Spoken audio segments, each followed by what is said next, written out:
யோசிச்சு பாருங்க, ஒரு பெரிய நகரத்தோட பரபரப்பான காலை பொழுது.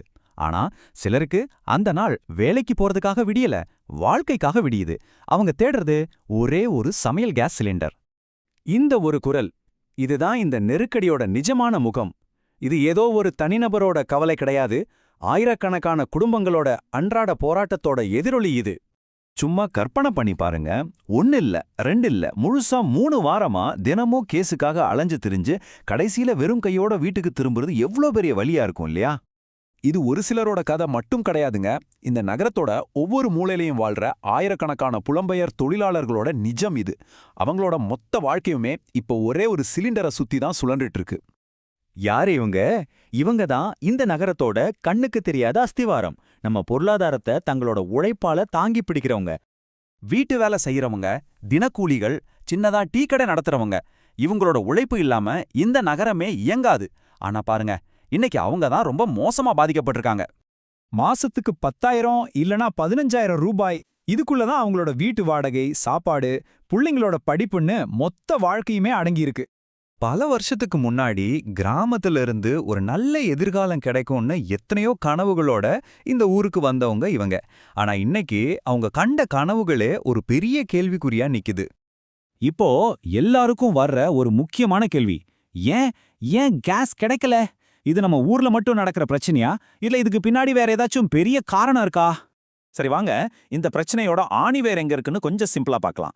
எங்கேயோ உலகத்துல மத்திய கிழக்குல ஒரு சண்டை நடக்குது. அதனால எரிவாயுவை ஏத்திட்டு வர்ற பெரிய பெரிய கப்பல்கள் வர்ற வழி பாதிக்கப்படுது. சுருக்கமா சொல்லணும்னா, கப்பல் வர்றது நின்னுதால நம்ம நாட்டுக்கு வர்ற கேஸ் சப்ளை குறையுது. இதோட தாக்கம் நேரடியா நம்மள மாதிரி பெரிய நகரங்களை வாடுற மக்களை தான் வந்து தாக்குது. சரி, இந்த உலக பிரச்சனையோட விளைவு இங்க நம்ம தெருக்கல்ல எப்படி இருக்கு? மக்கள் தங்களோட அன்றாட வாழ்க்கைக்காக என்ன விலை கொடுத்துட்டு இருக்காங்கன்னு பார்க்கலாம். இங்கதான் ஒரு பெரிய முரண்பாடே இருக்கு.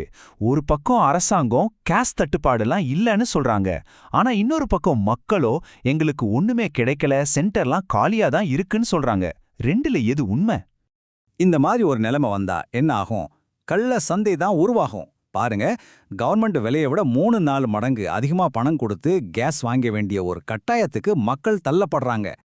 ஏன் இவங்க இவ்வளவு சுலபமா பாதிக்கப்படுறாங்கன்னா, அரசாங்கத்தோட மானிய விலையில கேஸ் வாங்க தேவையான முறையான அடையாள அட்டையோ ஒரு நிரந்தர முகவரியோ இவங்க பலர்கிட்ட கிடையாது. அதனால அவங்க சின்ன சின்ன அங்கீகாரம் இல்லாத கடைகளை நம்பி இருக்க வேண்டியிருக்கு. இப்ப அதுவே அவங்களுக்கு பெரிய சுமையா மாறிடுச்சு. கேஸ் இல்லையா? சரி, வேற என்ன பண்றது? மறுபடியும் பழைய மாதிரி விறகு, மண்ணெண்ணெய்னு பயன்படுத்த ஆரம்பிக்கிறாங்க. ஆனா விறகு விலையும் ஏறிடுச்சு. அதை விட கொடுமை, இவ்வளவு நெருக்கமான குடிசை பகுதிகள்ல விறகடுப்ப பத்த வைக்கிறது எவ்வளோ பெரிய ஆபத்து தெரியுமா?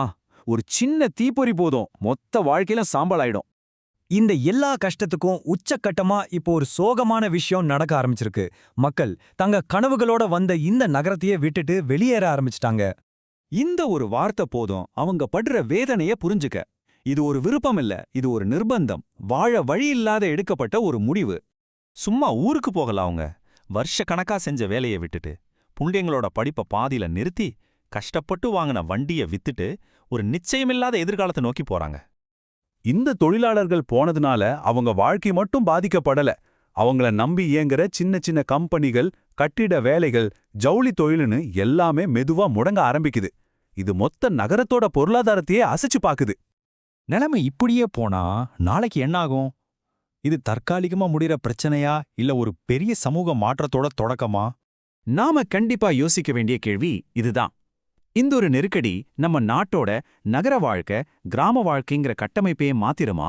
நகரங்களை நம்பி வந்த மக்கள் திரும்பவும் கிராமங்களுக்கு போறது ஒரு புது யதார்த்தமா மாறிடுமா? ஆனாலும் சிலர்கிட்ட இன்னும் அந்த நம்பிக்கை இருக்கு. எல்லாம் சரியாயிடும், பிரச்சனை தீர்ந்ததும் நாங்க திரும்பவும் சிட்டிக்கு வந்துருவோம்னு ஒரு சின்ன நம்பிக்கையோட சொல்றாங்க. கடைசியில ஒரு சாதாரண சமையல் எரிவாயு சிலிண்டர்ல ஆரம்பிச்ச ஒரு தேடல் இன்னைக்கு ஆயிரக்கணக்கான மக்களோட வாழ்க்கையே புரட்டி போட்டிருக்கு. அவங்களோட கனவுகளையும் எதிர்காலத்தையுமே மாத்தி எழுதியிருக்கு.